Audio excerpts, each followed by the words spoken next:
Sher Khan's realization and the restoration of the jungle's balance. एक दिन शेर खान ने महसूस किया कि जंगल में हिरणों की संख्या कम होती जा रही है। उसने अपने दरबार में सारे जानवरों को बुलाया। ये कौन है जो हमारे जंगल के संतुलन को बिगाड़ रहा है? सारे जानवर आपस में फुसफुसाने लगे। जंगल में एक अजीब सी हलचल मच गई थी। हर कोई चिंतित था और एक दूसरे से पूछ रहा था कि आखिर हो क्या रहा है। अंत में एक बूढ़ा और समझदार उल्लू, जिसे सब दादा बू कहते थे, आगे आया। उसकी आंखों में गहरी समझ और अनुभव की झलक थी। उसने अपने पंख फैलाए और सभी जानवरों को शांत होने का इशारा किया।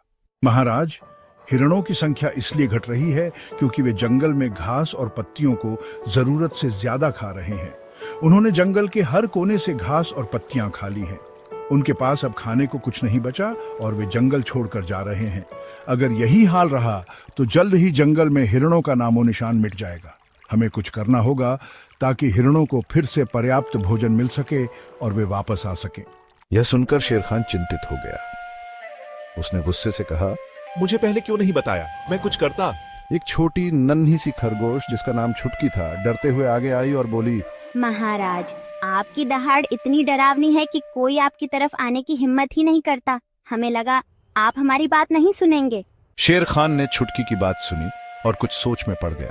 उसने महसूस किया कि उसकी दहाड़ से जंगल के सभी जानवर डरते हैं।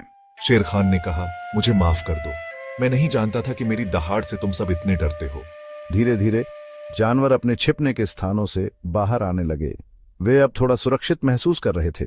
छुटकी ने मुस्कुराते हुए कहा, महाराज, अगर आप थोड़ा नरम होकर बात करेंगे तो हम सब आपकी बात सुनेंगे और आपकी मदद करेंगे। शेर खान ने सिर हिलाया और कहा, ठीक है, मैं कोशिश करूंगा। और इस तरह जंगल में एक नई शुरुआत हुई जहां सभी जानवर मिलजुल कर रहने लगे। शेर खान चुप हो गया। उसने अपने भीतर एक गहरी सोच में डूबते हुए महसूस किया कि उसकी ताकत और गरिमा ने उसके और उसके प्रजाजनों के बीच एक दीवार खड़ी कर दी थी। वह समझ गया कि उसकी शक्ति ने उसे अकेला कर दिया था और यह अकेलापन उसे भीतर से खा रहा था।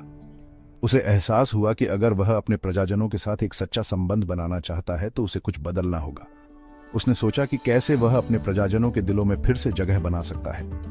उस दिन से शेर खान ने एक नई परंपरा शुरू की।